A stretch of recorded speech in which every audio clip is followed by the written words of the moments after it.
Yo también voy a agradecerles a todos por su presencia y bueno, vamos a contar un poquito que Manuel Oliverio es licenciado en Administración de la Facultad de Ciencias Económicas, que está haciendo el doctorado también en la Facultad de Ciencias Económicas, en la subárea de Administración, que actualmente cursa la carrera de especialización en docencia universitaria, y además se encuentra en el ciclo general de la licenciatura en Psicología de la Facultad de Ciencias de Psicología, Facultad de Psicología de la UBA, ¿sí? Además, él es profesor adjunto de Administración General y del Seminario de Integración y Aplicación. Es becario de investigación doctoral en un proyecto UASIT, en el Centro de Estudios Organizacionales de IADCOM, y el director de la beca es Juan Carlos Gómez Fulao. Además, dirigió proyectos de investigación por área temática PROIAT de la Facultad de Ciencias Económicas, la programación científica de 2018, y es director del programa interdisciplinario en métodos experimentales aplicados a la gestión y a la economía. Además, Emanuel es codirector de la revista de investigación interdisciplinaria en métodos experimentales y miembro del consejo editor y científico de otras revistas académicas, ¿sí? Ha sido coordinador e investigador de la sección de investigación en administración del IADCOM y de la Facultad de Ciencias Económicas, SUBA, y ha publicado diversos trabajos y participado en numerosos eventos científicos. Y además de todo esto, es un excelente compañero. Así que los dejo en o sea, con su conferencia. Muchas gracias.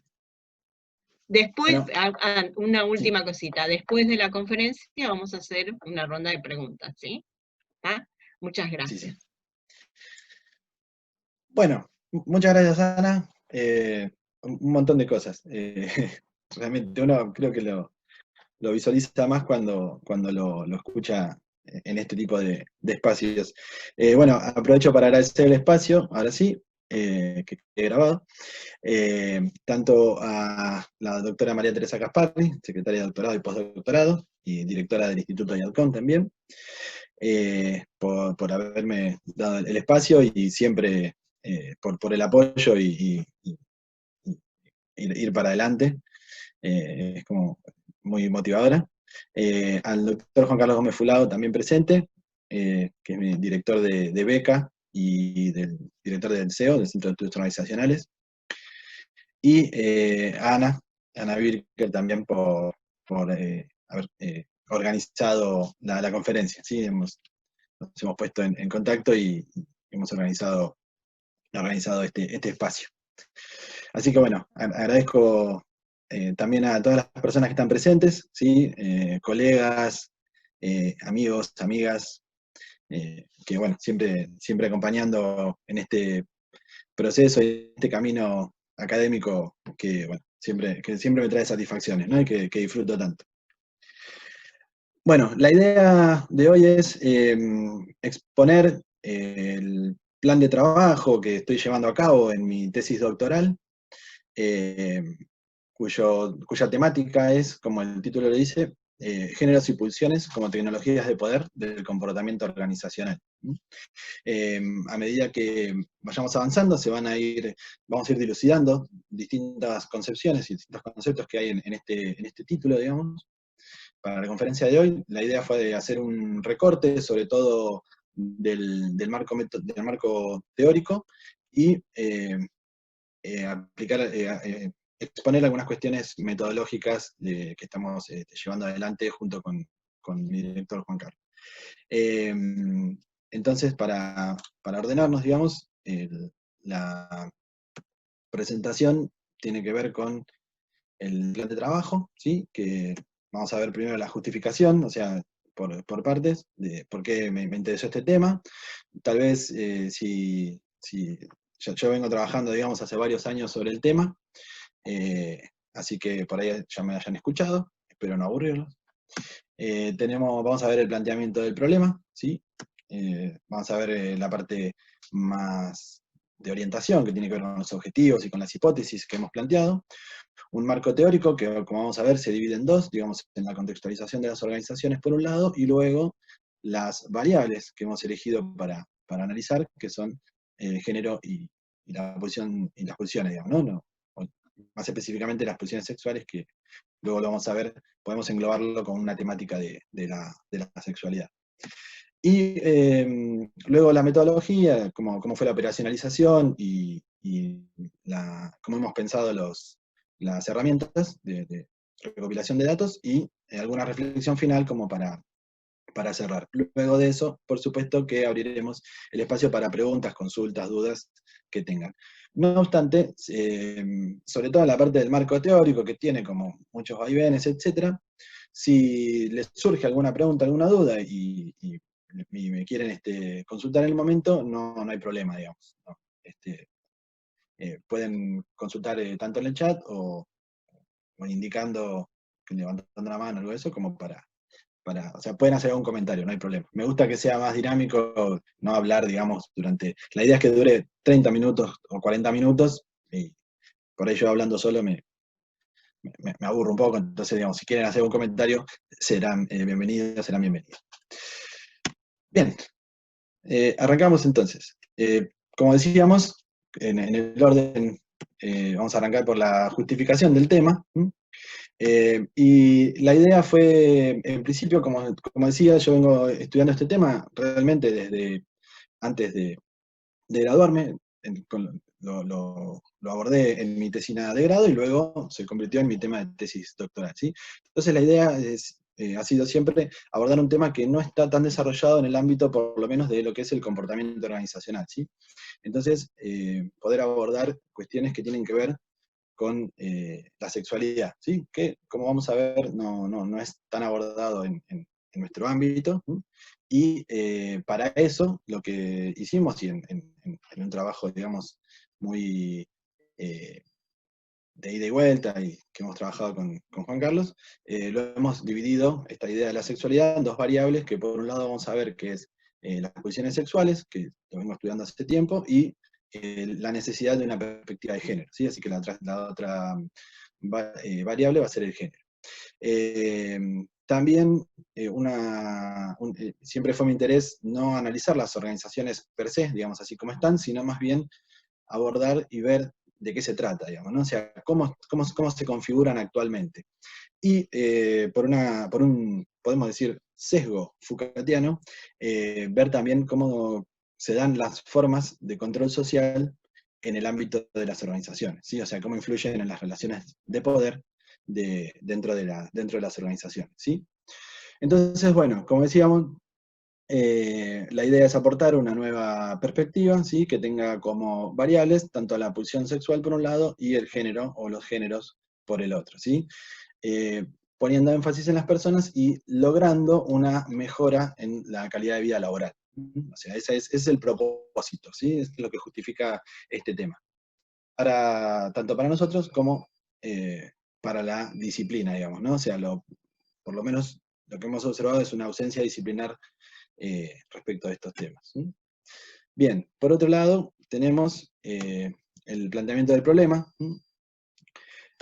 Básicamente, digamos, para problematizar con estas cuestiones fue ver cuál es la incidencia, ¿no? O sea, esto yo ya digo, lo vengo trabajando desde antes de recibirme, de cómo la sexualidad, y más específicamente lo que es las pulsiones, y dentro del ámbito de las pulsiones, la pulsión sexual, cómo influye en el comportamiento, ¿sí? Cómo influye en el funcionamiento también de las organizaciones, ¿sí? Luego también agregamos la perspectiva de género por una cuestión necesaria, ¿sí? Pero un poco, digamos, la problematización es ver de qué manera esto influye en las formas en las cuales las personas se relacionan dentro del ámbito organizacional, ¿sí? Entonces, como decíamos, la idea es buscar estas variables, o sea, y ver también si estas dos variables pueden ser variables de nuestra unidad de análisis, que es el comportamiento organizacional, ¿sí? Y todo esto contextualizado por una sociedad tanto disciplinaria como de rendimiento, o como vamos a ver, un pasaje de la sociedad disciplinaria que escribía Foucault a una sociedad de rendimiento o sociedad también de transparencia, en palabras de Byung-Chul Han, ¿sí? Que ya lo vamos a ver en el marco teórico. Para eso, digamos, las cuestiones más herramientales, podemos decir, tenemos por un lado las preguntas problematizantes, ¿sí? Los objetivos y las hipótesis, ¿sí? Como sabemos desde la parte metodológica, estas cuestiones están concatenadas, ¿sí?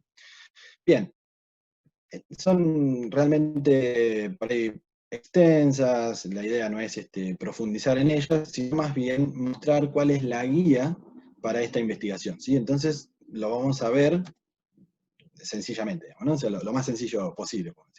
Una primera pregunta general es cómo se manifiestan las consecuencias generadas por la canalización de la pulsión sexual hacia el trabajo y además por la diversidad de género en el comportamiento organizacional, ¿sí? En el comportamiento de las personas dentro del ámbito organizacional, ¿sí? Entonces, una primera pregunta es cómo se manifiesta, ¿sí? O sea, ¿qué podemos observar? ¿Qué podemos ver? Y cómo verlo, ¿no? O sea, eso ya vamos a ver, es parte de la problematización. Para poder abarcar algo tan general, también nos planteamos dos preguntas específicas, ¿sí? Una tiene que ver con las características, ¿sí?, que existen en las organizaciones actuales. Tenemos el proyecto, digamos, UBASID que estamos siguiendo tiene que ver con las formas de las organizaciones actuales y los modelos de negocios actuales. Conforme entonces al contexto social, económico y tecnológico, y cómo influye la canalización pulsional hacia el trabajo y hacia la diversidad de género dentro de las organizaciones, y como vamos a ver también, tiene que ver con la exacerbación muchas veces de las relaciones de poder, ¿sí? Y otra pregunta específica que tiene que ver con de qué manera condiciona la diversidad de género a la organización del trabajo, ¿sí? O sea, una pregunta más actual también, si se quiere, de una problemática que está en agenda, ¿sí?, hoy en día. Bien, en concatenación con esas preguntas tenemos los objetivos, ¿sí? Yo esta parte por ahí la paso un poco rápido, digamos, porque no quiero aburrirles. Entonces, para empezar, digamos, concatenado con la primera pregunta, la pregunta general, tenemos un objetivo general que tiene que ver con indagar sobre el comportamiento de las personas en las organizaciones actuales, ¿sí?, habiendo caracterizado, a través de qué manera se manifiestan las consecuencias generadas por la canalización de la pulsión sexual hacia el trabajo y a la diversidad de género, ¿sí? Eso en consonancia con la pregunta general. Y por otro lado tenemos los objetivos específicos. Uno tiene que ver con estudiar y caracterizar las organizaciones actuales, ¿sí?, como para ver por qué se puede generar esta canalización. Y por otro lado, relevar el condicionamiento que produce la diversidad de género en la organización del trabajo, ¿sí? O sea, cómo es condicionado el trabajo por las cuestiones de diversidad de género. Como a priori, respuestas a esas preguntas, planteamos también una hipótesis principal, en este caso, y dos hipótesis complementarias, secundarias, ¿sí?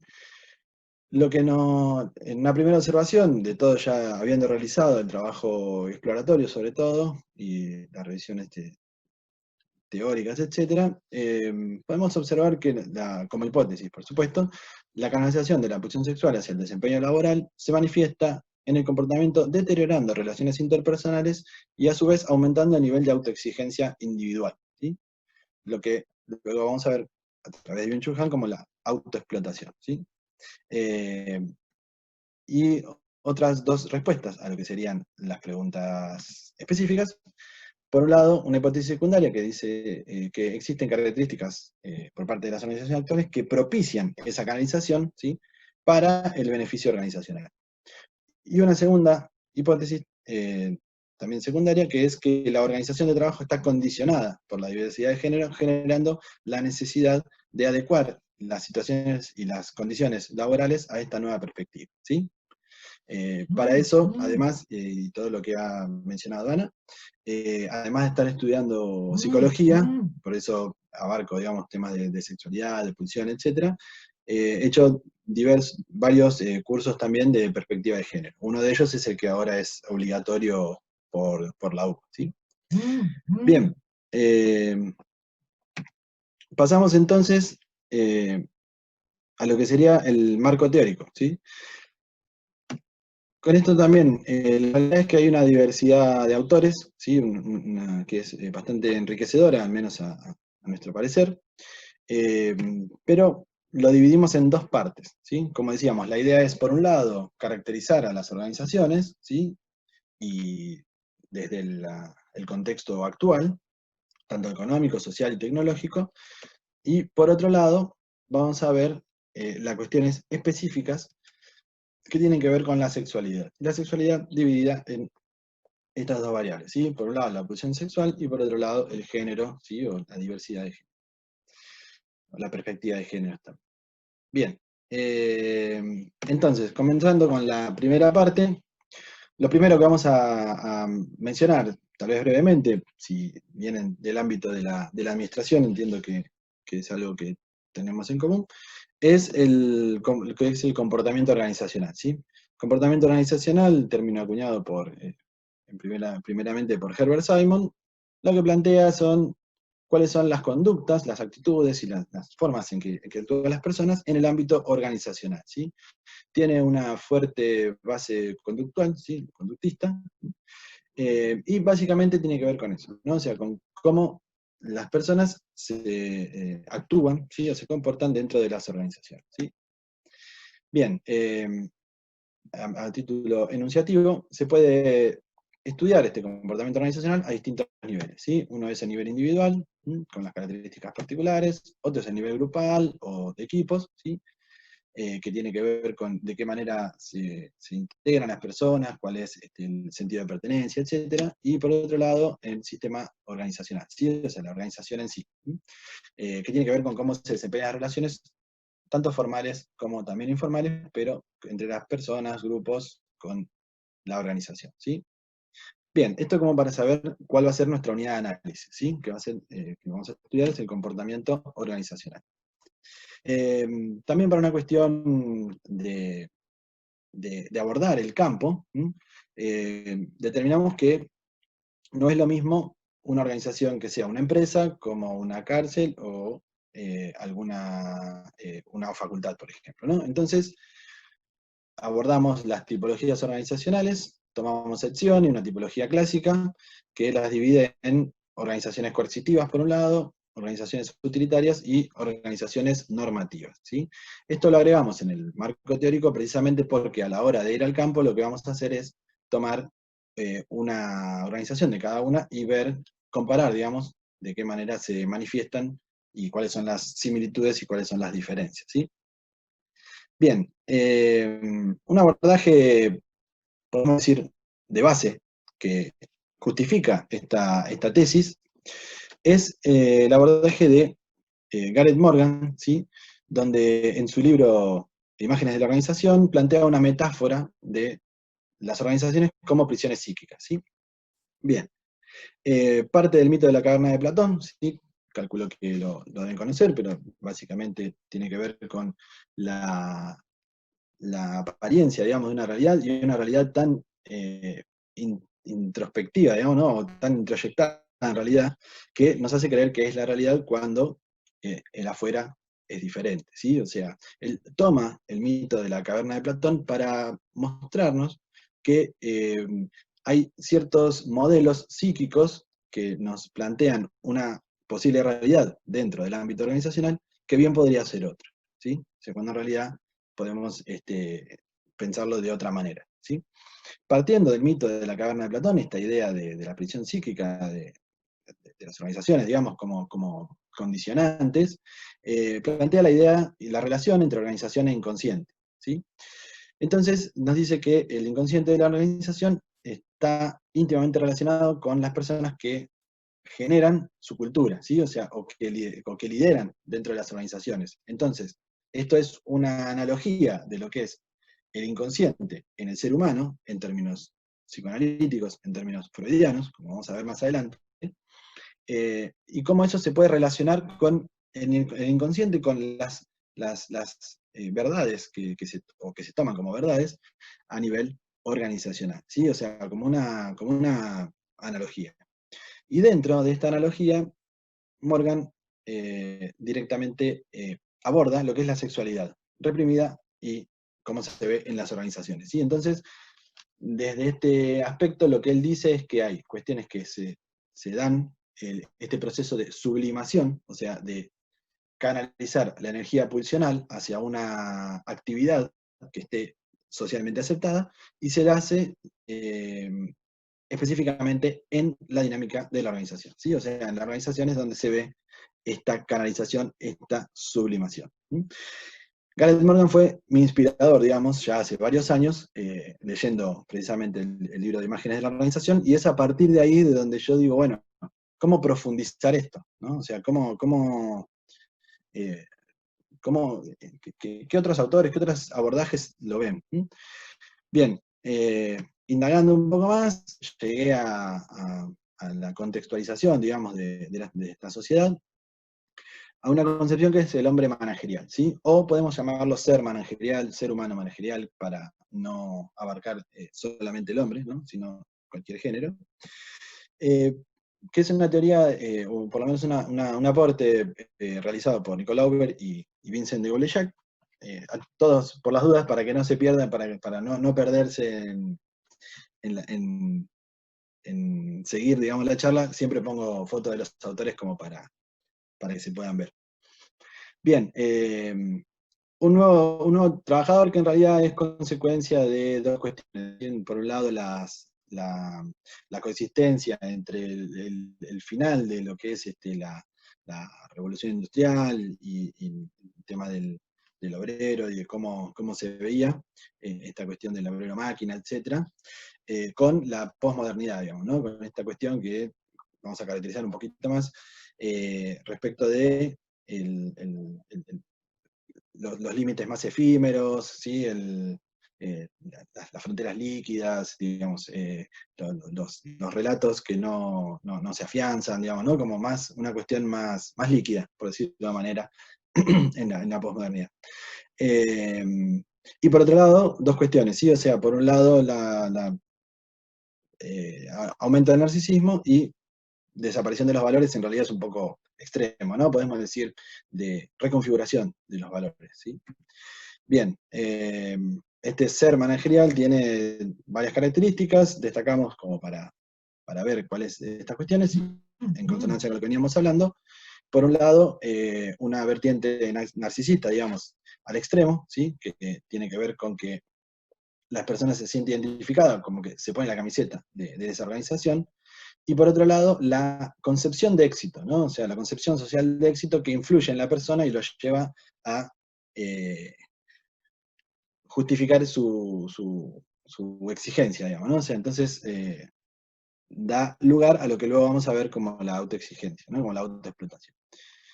Bien, este hombre es caracterizado en este contexto, ¿sí? De la sociedad posmoderna, ¿sí? Que entre otros autores que han desarrollado, y yo me he basado también en textos de mi director, de Juan Carlos, tenemos acá a Jameson y a Lyotard.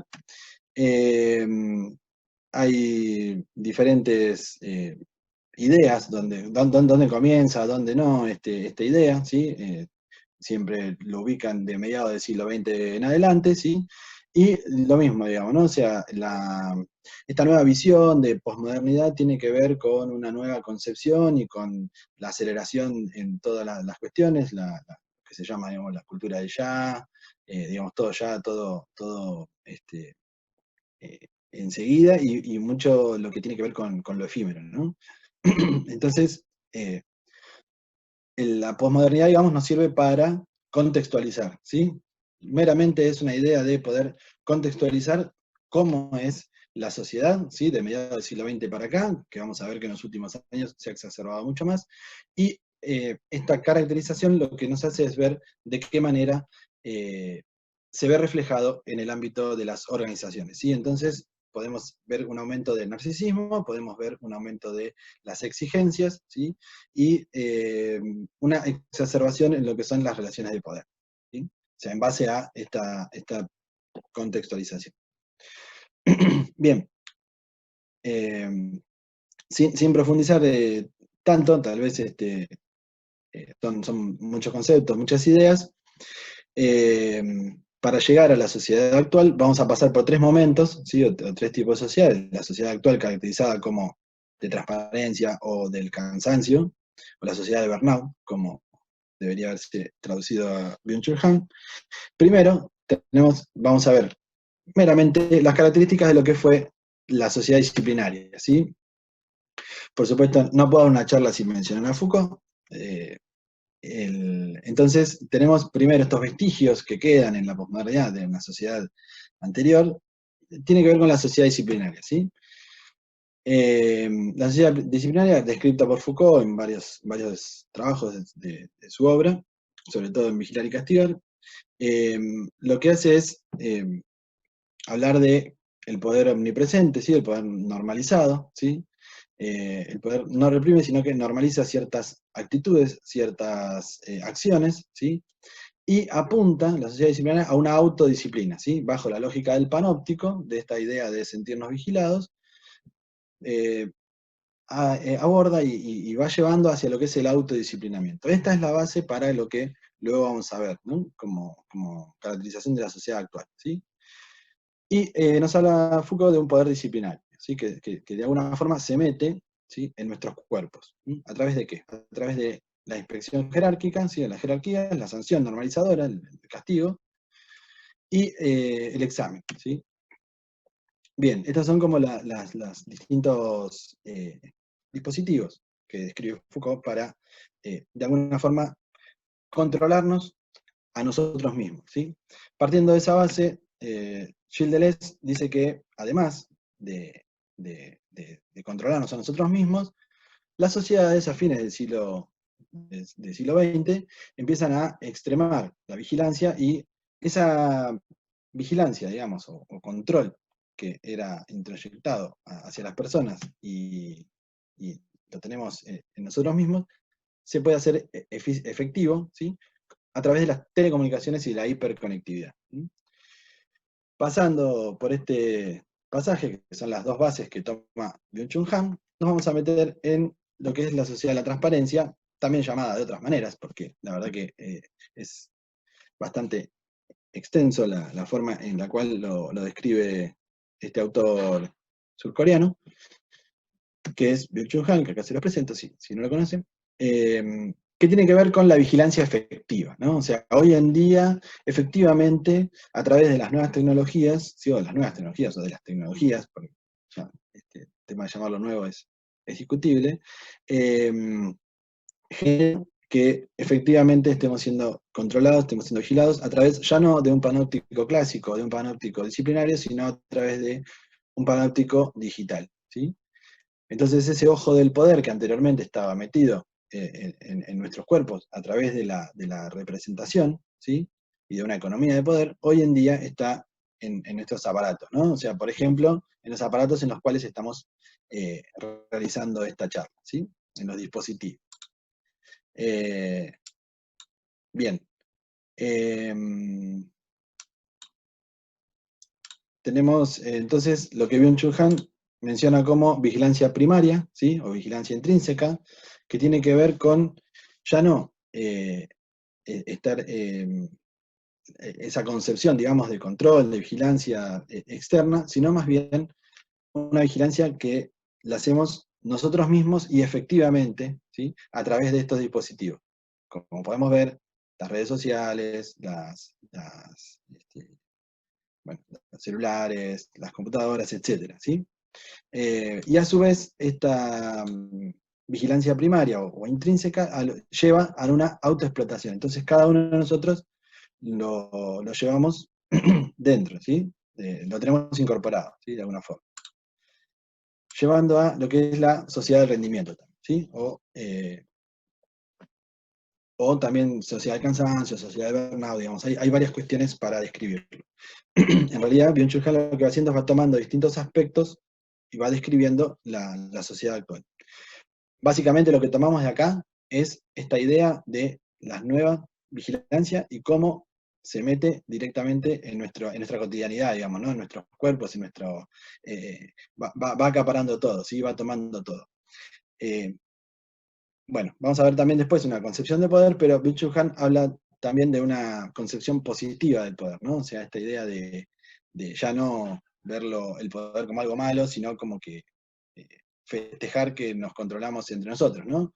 Lo que se vio, por ejemplo, al principio de este contexto, ¿no? De la pandemia. Bien, esto como para ver términos globales, ¿sí? En términos específicos, me voy a meter y como licenciado, me voy a tomar una licencia, porque si bien estoy estudiando psicología, aún me falta para terminar la carrera.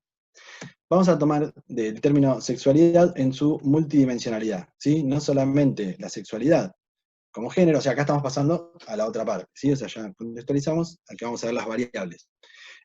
La sexualidad como multidimensional, ¿sí? O sea, no solamente con cuestiones de género, no solamente con cuestiones biológicas, no solamente con identidad, etcétera, sino más bien en su multidisciplinaridad, ¿sí?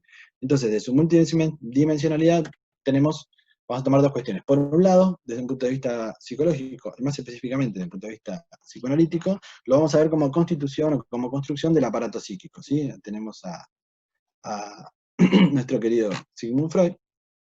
Si bien, por supuesto, luego ha habido otros abordajes, etcétera, tomamos meramente de qué manera se ve canalizada la energía funcional en el accionar de las personas, ¿sí? Esto que de alguna forma lo retomamos de Gareth Morgan, ¿sí? Entonces, Freud hace una explicación en toda su obra, para la cual ya he cursado esa materia en su momento, y lo que explica, digamos, a través de un procedimiento, digamos, del aparato psíquico, como hay cuestiones que por términos sociales, culturales, etcétera, se reprimen, ¿sí? En lo que él denominó como inconsciente. Ese inconsciente lo que hace es redireccionarlo, ¿sí? Donde se dirige a través de la libido o esta energía pulsional, que es energía de vida, de redireccionarlo y terminan, por decirlo de alguna manera, esto es una simplificación, ¿sí? Explotando de otra manera, ¿sí? A través de un síntoma, ¿sí? Puede ser un sueño, un olvido, un acto fallido, una parálisis, etc. ¿Sí? De toda esta cuestión que realmente es una simplificación, digamos, pido las respectivas disculpas si hay alguien de psicología en la sala, pero de esta cuestión lo que vamos a observar es cómo se da la sublimación, cómo esa energía es canalizada hacia otra actividad que nos interesa saber para nosotros, la actividad laboral, ¿sí? Lo que siempre faltó, o generalmente se le criticó a Freud, fue la falta de una perspectiva de género, ¿sí? Entonces la idea es agregar dentro de esta multidisciplinaridad, multidimensionalidad, la cuestión del género, ¿sí? Entonces vamos a ver el género como una construcción social, ¿sí? Meramente como una cuestión que está dentro, ¿sí? Una variable dentro de lo que es la sexualidad, ¿sí? Y que posee diferentes dimensiones, ¿sí? O sea, la variable género o géneros posee diferentes dimensiones, ¿sí? Tiene, por un lado, lo que vamos a observar es diversidad de género, ¿sí? Que tiene que ver con las distintas formas que puede tener el género, no solamente masculino y femenino, no nos vamos a hacer una cuestión meramente biológica. La identidad de género, que tiene que ver con el sentir, el pensar de las propias personas, ¿sí? La expresión de género, que es lo que demuestran. Y vamos a agregar también dos cuestiones de derechos, si se quiere, que es por un lado la igualdad de género, que tiene que ver con la igualdad de derechos, de responsabilidades de todos los géneros, y la equidad de género, ¿sí? Que estamos hablando de repartir, digamos, en forma ecuánime las actividades en todos los géneros. Bien, por eso hablamos no de género, sino de géneros, ¿sí? O por lo menos a mí me gusta decir más bien género, como lo indica para agregar entonces una perspectiva de género, si bien nosotros vamos a hablar, lo que quiero decir con esto es que no vamos a hablar solamente de la mujer, sino de toda perspectiva, ¿sí? O sea, de todos los géneros. Pero para la perspectiva de género, habiendo hecho cursos pertinentes, etcétera, vemos que es un tema de debate, ¿sí? Y la problemática, digamos, está muy enmarcada en esto, ¿no? En cuál es el rol de la mujer en diferentes cuestiones. Por ejemplo, en el ámbito laboral, ¿sí? Entonces, si vamos a ver todos los géneros, hay una problemática particular que tiene que ver con la perspectiva de género, que tiene que ver con el rol de las mujeres, pero abordado siempre desde una perspectiva histórica, ¿sí? No algo fuera de eso, ¿sí? Entonces, las principales dificultades que se ven, sobre todo en el ámbito laboral, tienen que ver con la conciliación familiar, todavía hoy en día los obstáculos para los puestos de toma de decisiones, el rol que se ha otorgado, etcétera, ¿no? Y destacamos el rol que se ha otorgado, ¿sí? O sea, es un rol que se otorga a nivel cultural y a nivel social. Eh, bien, y otras cuestiones, digamos, lo que más, dentro de las problemáticas que más se pueden ver, las que se destacan son una mayor desocupación, mayor precariedad laboral y mayor penalización salarial, ¿sí? Podemos ver los números en distintos estudios, etcétera, no me pareció abundar en eso. Y lo que sí tomamos, esta perspectiva de género dentro del ámbito de la sexualidad para explicar la relación con la otra parte, que tiene que ver con el título de esta ponencia, que son las tecnologías del poder. Entonces, hablar de género, hablar de perspectiva de género, de diversidad de género, nos lleva a hablar de relaciones de poder, ¿sí? Y acá, por una cuestión de tiempo, etcétera, vamos a preguntarnos qué es el poder. Solamente traje algunas definiciones a título gráfico, ¿sí? Porque de alguna forma para ponernos en relación, ¿no? O sea, en tema. El poder es una relación, nos dice Esther Díaz, ¿sí? También para traer alguna autora, porque en general son autores masculinos. Eh, la definición de Weber, ¿sí? O sea, básicamente lo que plantea es una relación asimétrica, ¿sí? Existe en toda relación social, toda relación es una relación de poder, y toda relación de poder implica resistencia, tanto en Weber como en Foucault, lo podemos ver esto, ¿no? Específicamente en el ámbito de las organizaciones tenemos a Crozier y Friedberg, ¿sí? Que nos hablan de que poder y organización son indisolubles, ¿sí? O sea, no se pueden separar. Y específicamente en el ámbito de la administración tenemos a Misberg, que habla de la capacidad de causar un determinado efecto, ¿sí? Y de generar comportamientos en las organizaciones, y toma el poder como un factor de contingencia dentro de lo demás que hay en la estructura organizacional. De esto hablamos sucintamente cuando hablamos de poder. ¿Cómo relacionamos estas dos cuestiones?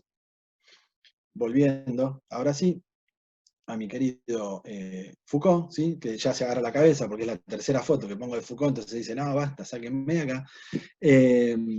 Foucault dice que el poder se ejerce y es omnipresente. Entre otras cuestiones, digamos, en el tomo 1 de la historia de la sexualidad, propone distintas tecnologías políticas, ¿sí? Por un lado, la disciplina, que tiene que ver con el redireccionamiento de los comportamientos, de cómo se hacen las cosas, etc., y la biopolítica, ¿sí?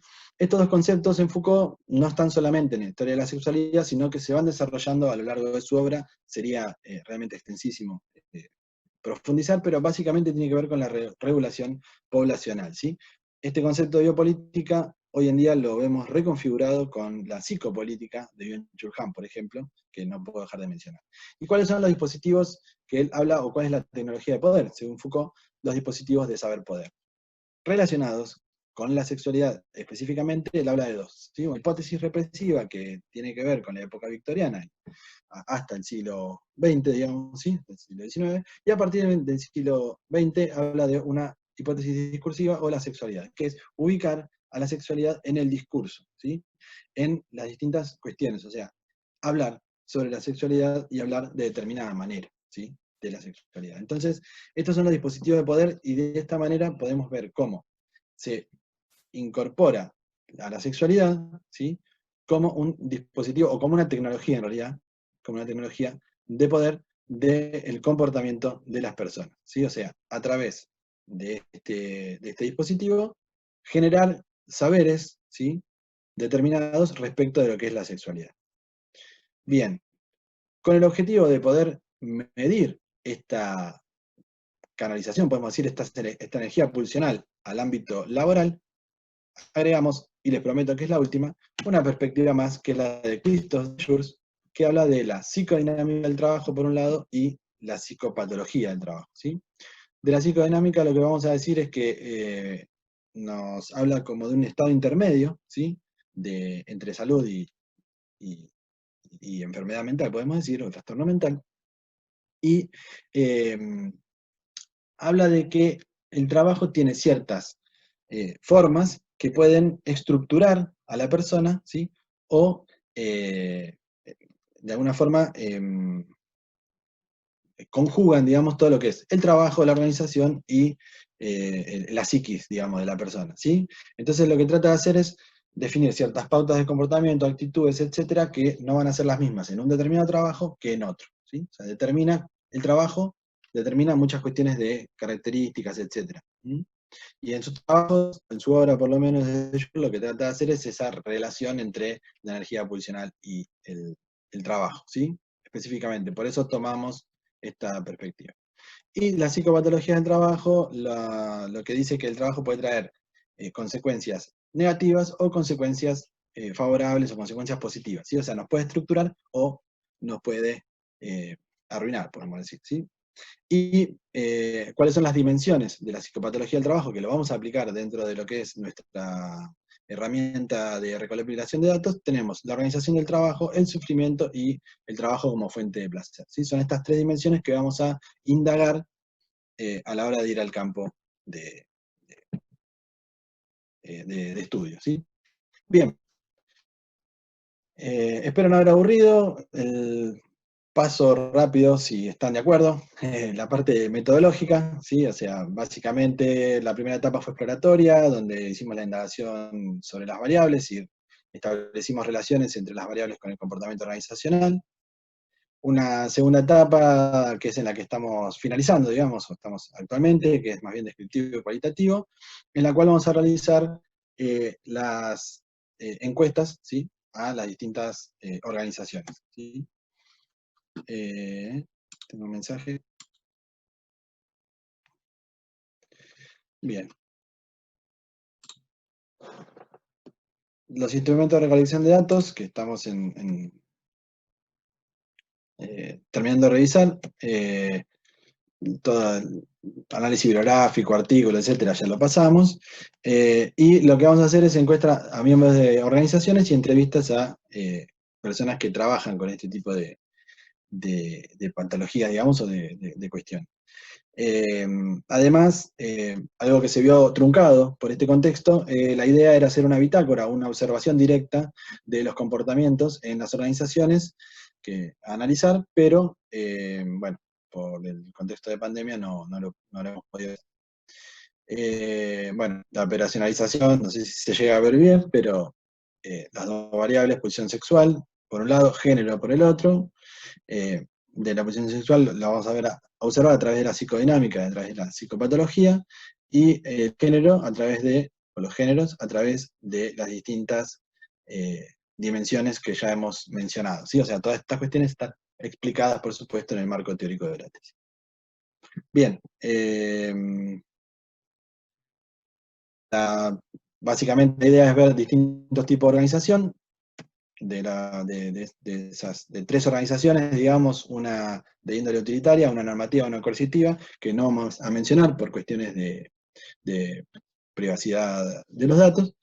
Pero bueno, por ahora, digamos, este es este es hasta donde hemos llegado. La idea es estar terminando este año con la tesina y con la tesis, perdón, y el año que viene poder traer cuáles fueron los resultados de haber aplicado todo esto en el campo de investigación, ¿sí?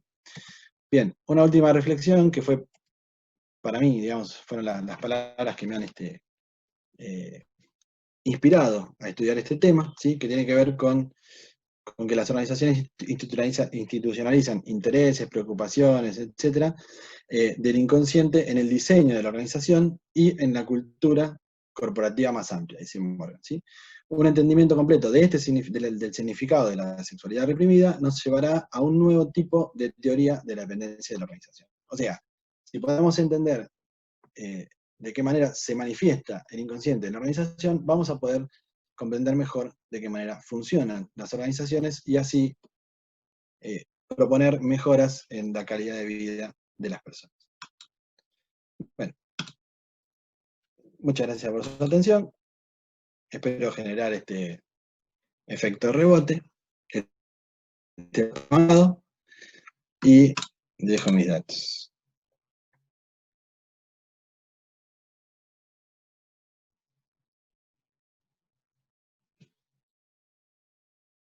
el espacio, por ahí ya escribí una pregunta, voy a pasar ahí a responder.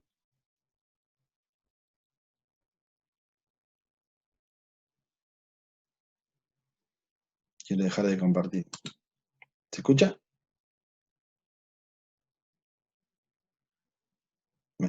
Ahí está. ¿Me escuchan ahora?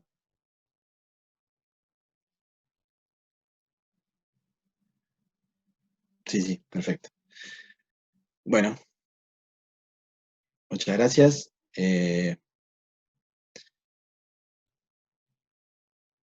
Compartición, ahí está. Quiero dejar de compartir para no saturar la computadora. Ahí está. Bien. Bueno, antes que nada, muchas gracias por todas las palabras en el chat. Yani, sexualidad y psicopatología del trabajo. ¿Del lado saludable o no? La realidad es que está, bueno, la pregunta se puede ver desde las dos perspectivas. En la tesis específicamente, teniendo en cuenta el contexto y todo lo que hablamos de el panóptico digital y digamos esta cuestión más de la autoexigencia, etcétera, lo vería más desde el punto de vista patologizante que desde el punto de vista estructurante. ¿Sí? O sea, lo vamos a tomar más de ese lado, pero se pueden tomar de los dos. No sé si respondo a la pregunta, Yani.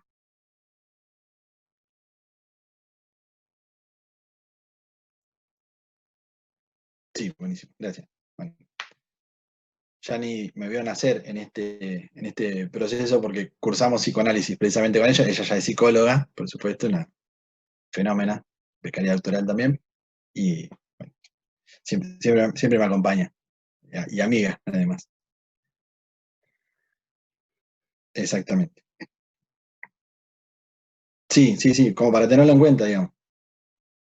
Gracias, Yani.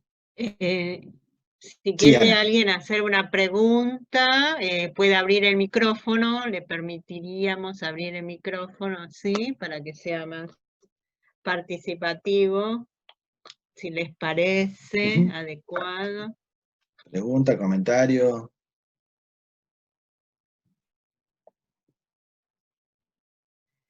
Acá Silvana te hace una pregunta. ¿Cuál Sí, es el gracias. paso a seguir en la aplicación al campo? Bien. La Sí. idea, la idea por la complejidad del tema, era hacer encuestas, hacer entrevistas y una bitácora, digamos, haciendo una observación directa en el campo, en las organizaciones, ¿no? O sea, si estamos estudiando el comportamiento, nada mejor que observarlo.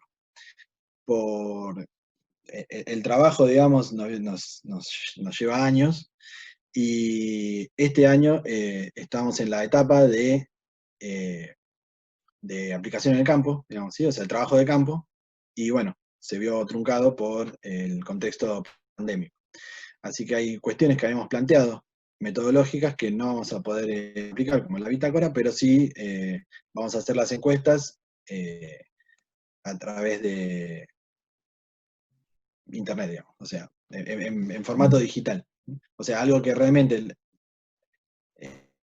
lo que queríamos es necesario por la temática y por la problemática a abordar, de hacerlo personalmente, lo vamos a tener que hacer de otra manera por una cuestión de plazos y terminan, digamos, los plazos para terminar el doctorado y hay que terminar la tesis. Así que lo vamos a hacer aplicándolo a través de un cuestionario digital. La idea sí es que sea, no sé, nosotros hablamos con las personas, ¿sí? Y con personas dentro de la organización y desde la organización que se vaya distribuyendo, ¿sí? O sea, para tener el consentimiento tanto de la organización como de las personas, porque toca temas delicados como Diven dice ¿sí? El común de común no deseamos volver a su lugar laboral. Ese es otro tema, sí, sí. Sí, pero Ese es, antes ese es había, un tema interesante, decir. Perdón, sí. Había otros comentarios o preguntas, por ejemplo, de Mario Krieger, que Sí, se me dice, escapó ¿por esto. qué no explorar también la dimensión del contrato psicológico en las organizaciones? Sí, es interesante. Podemos... Podría, digamos, incorporarse, digamos. La realidad es que no lo tomamos, sí, es una herramienta tal vez, o es algo más del ámbito de lo formal, tal vez. Entonces, por ahí no cayó, digamos, dentro de nuestra operacionalización, ¿no? Pero se podría tener en cuenta en base a las cuestiones que acuerdan, por decirlo de una manera, ya sea explícita o implícitamente, las organizaciones con las personas. Precisamente lo que tratamos de abordar es lo no dicho. Eh, por eso la herramienta sería la psicodinámica y la psicopatología. Entonces, tal vez sea por eso que vamos más a lo que se pueda percibir y no exactamente lo que manifiesta, lo que se pueda decir tanto de las organizaciones como de las personas, ¿sí? Bien, terminé igual la respuesta, justo se quedó sin conexión, parece, Mario. Una pena. Y Profesor después, Clive, justo, sí, qué pena. sí, Bueno, si vuelve, lo repito lo último, cualquier cosa. aquí hay otro comentario Sí, de sí. Víctor Caicedo que dice, el actual contexto de pandemia lanzó a las organizaciones a la virtualización del trabajo y posiblemente no regresemos al estado anterior. ¿Esto cambia en algo los objetivos de la investigación?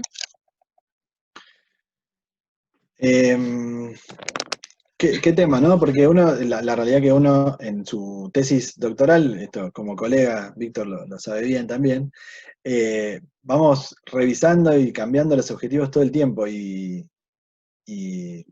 hemos hecho una reconfiguración total de la tesis el año pasado con Juan Carlos y ya nos quedó desactualizada. Es increíble. Pero sí, sí, o sea, indefectiblemente vamos a agregar un apartado especial en la tesis explicando el contexto y por qué llegamos o no llegamos a ciertos, a abordar o no, digamos, a cumplir o no los objetivos. Pero sí, indefectiblemente vamos a tener que o agregar un objetivo más específico o reconfigurar algo. No sé si Juan Carlos está de acuerdo, ¿no? Está acá presente. No se escucha, Juan Carlos. Porque tiene que abrir el micrófono. Ahí está. Ahora Sí. sí. No, una de las facetas del posmodernismo es que todos los días cambian las cosas. Entonces uno, si tiene que hacer un trabajo de tesis y trata, digamos, de incluir todas las variables, llegamos a un momento, a una tesis que prácticamente se hace inconmensurable. Y casualmente la temática esta se nos va haciendo cada vez más inconmensurable. Incluso hemos tomado para nosotros, para la indagación, para el trabajo de campo, estuvimos viendo algunos tipos de organizaciones y nos centramos en primera parte en las coercitivas, ¿verdad?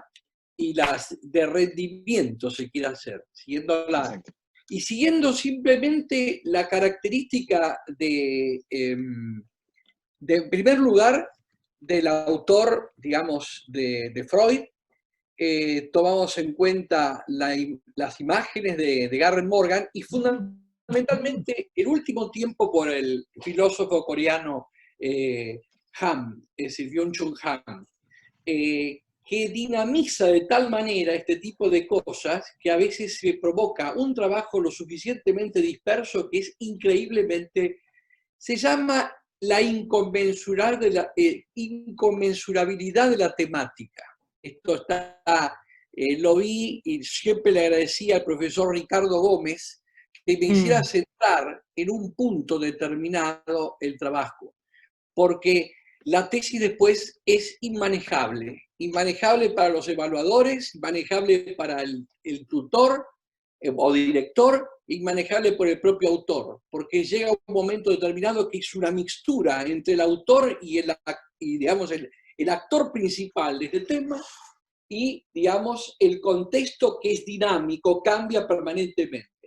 Incluso hemos tomado alguna visión de la sociedad del espectáculo, donde nace casualmente uno de los principios básicos del posmodernismo, allá por el año 1968 en Francia, que dejó impreso en cada uno de nosotros algunas cuestiones como la rebelión, y bueno, posiblemente hemos pasado también por la revolución sexual ahora, y la revolución de género, que nos va cambiando todos los días, las disposiciones. Así que, bueno, esto lo contemplamos igual, veremos a ver algún ajuste que sea, digamos, exploratoria para futuras investigaciones, Emanuel. Exacto. Sí, sí, sí. Sí. De hecho, estaba pensando en eso frente a la pregunta de Víctor y también frente a la pregunta del profesor Krieger, que fue un momento en el cual uno tiene que cerrar, porque si seguimos agregando dimensiones y cosas, la tesis no termina más. Y, bueno, hay que Quédate tranquilo, que yo ya le escribí en privado a Krieger para que no se sienta demasiado ansioso para buscar todos los temas. Justo se cortó y, bueno, no sé si se le cortó la conexión o algo, justo estaba respondiendo, pero bueno, son cosas que pasan. Son propias de este contexto, ¿no? ¿Cómo nos cambió todo el contexto desde que veníamos trabajando a esto y a lo que se viene? Porque lo que se viene tampoco va a ser lo mismo que marzo 2020, ¿no? Bueno, ese es el tema para el postdoctorado. Sí. Sí, la verdad que muy acertado el comentario de Gómez Pulao, porque eso de ampliar, uno nunca sabe, bueno, hay que cortar en algún momento. Sí, bueno, aquí hay una pregunta del profesor Alberto Levi que dice, ¿qué relación podría existir teniendo en cuenta diferencias generacionales? ¿No? Buena pregunta. ¿Qué diferencias, digamos? Claro, teniendo en cuenta diferencias generacionales, o sea, no, sí, si tenés alguna duda podemos pedirle al profesor que lo amplíe, pero... No, está claro, digamos, es así. El tema es cuando es al tomar, digamos, la muestra dentro de cada organización, dentro de los factores o datos sociodemográficos, etcétera, tenemos contemplado la edad. Todavía al no haber abordado, no sabemos si se comporta de manera distinta en diferentes edades, ¿sí? Desde la problemática planteada, etcétera, no hemos puesto la edad como un factor. Pero sí, por supuesto que se va a dar distinto en los diferentes estratos por edades. Sí, probablemente sea diferente. No sabría aventurarme a cuál es el comportamiento. Depende de la investigación de campo. Claro, exactamente. Si va a ser mayor o menor, o sea, mayor, quiero decir, la sublimación, si va a ser mayor a mayor edad o a menor edad, etcétera. La verdad, no me aventuraría a un resultado, pero va a depender de la investigación de campo. Profesor Levi, cualquier, digamos, aporte suyo es bienvenido. Sí. Muchas gracias. Primero que todo, ahora. Es muy interesante, pero... Perdón. Primero que todo, gracias y felicitaciones, muy interesante el tema. Gracias. Me preocupaba más que por el tema de los recortes, digamos, demográficos, por lo que eso puede conllevar, no desde el punto de vista de tribus urbanas, sino de, por ejemplo, lo que ya sabemos de millennials o X, Z, más que nada, no por la edad el número, o sea, la edad desde el punto de vista cronológico, sino desde el punto de vista de las distintas tendencias que distintos grupos generacionales dentro de la misma edad pueden manifestar con, yo diría, actitudes distintas. No quiero decir conductas porque soy cognitivo, rabioso.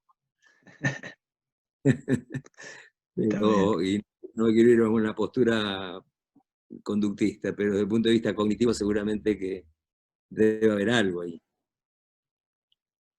Sí, sí, sí, o sea, sí, no, por eso yo no sabría decir si hay algún estudio que directamente haga la distinción, no solo generacional, sino como bien planteabas, las distintas actitudes Claro, en términos cognitivos, las distintas actitudes en una misma generación, digamos, ¿no? En un mismo estrato generacional. sí, porque voy a hablar de un estrato generacional, simplemente Claro. desde el punto de vista del número de tantos años, es inconmensurable, porque está Es muy... inconmensurable. Claro, sí, sí, sí. No, ahí va en la caracterización también de la muestra, tal vez. Entonces, no generalizar a por ahí a otros estratos o a otras características, sino más bien a las características de determinadas organizaciones. Y no sé si está respondido, en realidad no. Sí, sí, por supuesto. Porque en este tema inclusive hay un efecto de reverso, digamos que la organización está influyendo también al Claro, o sea, es recursivo. claro, exactamente. Es recursivo. Sí, sí, sí. Tanto entre organización y persona, digamos, o individuo. Claro. Sí, sí, sí, tal Organizaciones cual. muy orientadas a tal perfil que Exacto. influyen a los miembros. Ujú. En esto, Exactamente. más allá de los tres tipos de organizaciones. En Ujú. esto, En las personas, digamos, o en la caracterización de las personas. el análisis que estabas tomando vos en la tesis. Ujú. Bien. Perdón. Hay otra pregunta. Sí, Marina, perdón, Marina, sí, dice, sí. sí, que si ya tenés elegidas las organizaciones, y también quiero no dejar de explicitarte este comentario que hizo Silvana, que dice, es probable que se profundicen las hipótesis que manejas. Sí, sí, Sí, sí, a sí. propósito de la investigación. Totalmente, sí, sí, sí, seguro sí. Sí. Y Sí. bueno. Y sí, y hasta por ahí hasta darle alguna. A ver, las hipótesis se plantean siempre en un momento y sí, seguramente por ahí dar alguna vuelta o algo. Pero sí profundizarlas, ¿no? Sí, seguramente. Sí, sí, sí.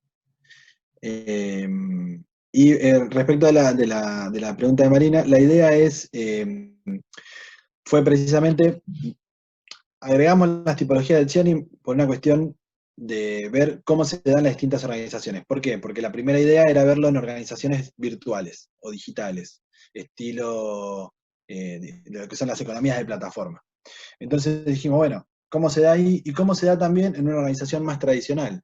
Entonces ahí incluimos organizaciones normativas. Y después dijimos, bueno, ya que estamos con las dos patas de esta tipología, bueno, agreguemos también alguna organización coercitiva. Entonces, la idea es ver organizaciones que van a tener una transformación total, las economías de plataforma después de esta pandemia van a tener una transformación total, las organizaciones más normativas, tradicionales, etcétera, probablemente tengan una mayor resistencia al cambio y estén esperando para volver a un estadio anterior, que eso seguramente no va a ser posible al 100%, pero tratando de pujar hacia eso. Y por otro lado, organizaciones coercitivas que tienen más digamos, de cambio tienen poco, ¿no? En general, a lo largo del tiempo. Así que bueno, sin revelar fuentes, digamos, esta es la respuesta, Marina. De nada, perfecto. Bueno. Bueno, no sé si alguien más quiere hacer alguna pregunta o algún comentario. ¿Qué se dice? Los impactos claro. Visualizado con diferencia en los genes. Silvana, Ahora sí. sí. Se profundicen los impactos psicolaborales en el trabajo visualizado. con diferencia en los géneros. Bien, sí. Sí. Ya tenemos, en cualquier momento armamos un paper con Sil, ¿no? Bien, bien, bien. Me gustó ahí como tener, digamos, como sugerencia de esta idea de los impactos, de cómo verlos, ¿no? Psicosociales, psicolaborales y sobre todo, la perspectiva de género, digamos, fue una necesidad, ¿no? O sea, el tema central en primera instancia fue relacionar el tema de las pulsiones sexuales y luego, efectivamente, agregamos la idea de género, ¿sí? Más como una construcción social y cultural que es necesario para el tema de la tesis. Digo, aprovecho para hacer esta aclaración. Bueno, yo agradezco el interés mostrado, realmente. Este intercambio, como todos los intercambios en estas instancias, enriquecen y nos hacen ver otras cuestiones y pensar de cómo poder reformular o pensar algunas cuestiones más y cómo agregar, etcétera, sin ampliar más, porque si no, Juan Carlos me dice, no, tiene razón, por supuesto, si no, no terminamos más. Sin hacerlo inconmensurable, nos ayuda, digamos, a dar alguna vueltita más y bueno, nada, simplemente gracias por haber estado y por tomarse este tiempo y compartirlo con nosotros. Bueno, muchas gracias, Emanuel. La verdad que yo quiero agradecerte, muy, muy interesante, ya todo el mundo aquí te está felicitando. Gracias.